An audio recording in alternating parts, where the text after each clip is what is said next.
ఏ రకంగా ప్రాణాల మీద ఇబ్బంది పడుతున్నటువంటి ఆక్సిజన్ అన్నకో లేకపోతే ఊపిరితిత్తులు ఆడకో ఇబ్బంది పడుతున్నటువంటి ఒక పేషెంట్ని ఈ రకంగా ఆయన చెప్తాడు. ఈ గవర్నమెంట్ హాస్పిటల్లో డాక్టర్లు కాగితం పెన్నులు లేదండి, మా దగ్గర పెన్నులు ఇంకా అయిపోయింది, బయట మీకు నీరసంగా కనబడుతుంది,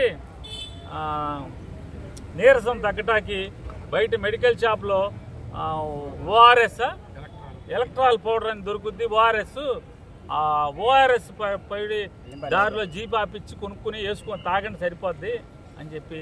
అంటే విజయవాడ ఈ గవర్నమెంట్ హాస్పిటల్లో అంటే రాష్ట్ర రాజధానిలో ఉన్న ఈ హాస్పిటల్లో ప్రాణాల మీద ఒక మాజీ శాసనసభ్యుడిని ఇక్కడికి తీసుకొస్తే ఏంటయ్యా అంటే ఎలక్ట్రాల్ పౌడర్ దారిలో కొనుక్కోమని. వీళ్ళ దిక్కుమాలిన బొత్తుకి ఈ ప్రభుత్వానికి ఓఆర్ఎస్ ప్యాకెట్ కూడా ఇక్కడ లేదనమాట. కనీసం వాడు సప్లై చేయాలి కదా ఎదవా, ఓఆర్ఎస్ ప్యాకెట్ కొనుక్కోమని చెప్తాడు.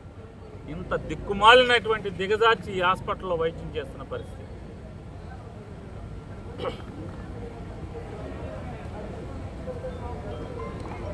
అంటే ఒక్కొక్కడి చావుకి లేకపోతే ఒక్కొక్కడి పతనానికి ఒక కారణం అవుతుంది. నాడు ఎన్టీ రామారావు పతనానికి వంగవీటి రంగా గారి మరణం కారణమైతే ఖచ్చితంగా వంశీకి ఏమన్నా అవనండి మీ కుట్రల వల్ల వంశీ మరణమే మీ ప్రభుత్వాన్ని బలికి పోతుంది, మీకు బలి తీసుకుంటుందని కూడా మీకు హెచ్చరిక జారీ చేస్తూ, ఎంత దౌర్భాగ్యులంటే వీళ్ళు ఒకరిని మాజీ మంత్రిని ఒకరిని అరెస్ట్ చేసి తీసుకొస్తే ఒక నేరం మీద ఆడికి ఏముందో తెలియదు మనకి. అతనికి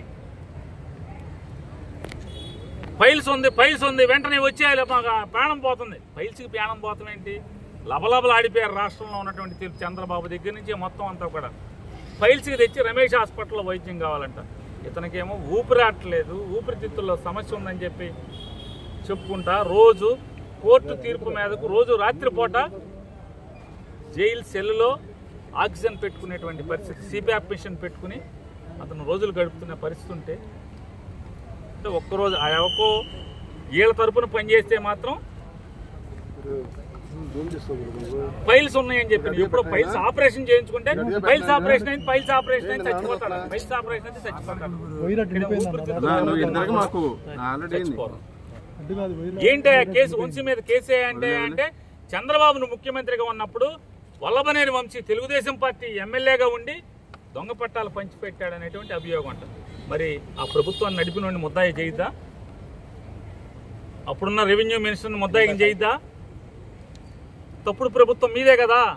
మీరు ఏవేదైతే వాళ్ళ వంశీ మీద అభియోగం చేస్తున్నారో దొంగ పట్టాలు పుట్టించి పట్టాలు పంచిపెట్టాడు తెలుగుదేశం ప్రభుత్వంలో అని చెప్పాను, దానికి కారణం మీరే కదా. మరి మీరు ముద్దాయిలు అవరా? తండ్రి కొడుకులు ముద్దాయిలు అవరా? కాబట్టి మీ ఏపోడు అంటే మీ జెండా మోస్తే ఏ పాపాలు చేసినా పర్లేదు, మీ జెండా మోస్తే పాపాలు చేసిన వాడికి 10 రోజుల క్రితం ఫైల్స్ ఆపరేషన్ అయితే అది ప్రాణం పోతుంది. వంశీకి మాత్రం ఊపిరితిత్తులు ఇబ్బంది ఉన్నా కూడా ఇక్కడ వైద్యం ఇవ్వకూడదు. ఇటువంటి దుర్మార్గ పోకడలు ఈ ప్రభుత్వంలో జరుగుతున్నాయి. దేన్నైనా వైఎస్ఆర్ కాంగ్రెస్ పార్టీ జెండా మోసేవాడు. నిన్న ఒకరిని చూసాం మనం దాచేపల్లిలో, పశువు కంటే హీనంగా భాస్కర్ రావు అనే ఒకడు తెలుగుదేశం వాడి కారు వేసుకొచ్చి మఫ్టీ బట్టల్లో ఎక్కించుకెళ్ళి ఏ రకంగా కొట్టారో మొత్తం ప్రపంచం అంతా చూసింది. ఇవాళ ఇక్కడ ఈ మత్తు డాక్టర్ హాస్పిటల్లో ఉద్యోగం వచ్చిన కాడి నుంచి ఈ బెదవాడ హాస్పిటల్లోనే ఉద్యోగం అంటే ఎంతమందికి చెంచాగిరి చేసి ఎంతమందికి ఏమేం చేస్తే ఒక ప్రభుత్వ ఉద్యోగి చేరిన చోట నుంచి బెదవాళ్ళని ఇన్నాళ్ళు ఎందుకుంటాడు ఈ మత్తు డాక్టర్? ఇట్లాంటి వాళ్ళు ఇట్లాంటి దగులుబాజీ పనులు చేయబట్టి ఉంటారు. ఒక ప్రాణం మీదకి వచ్చినటువంటి ఒక పేషెంట్ వస్తే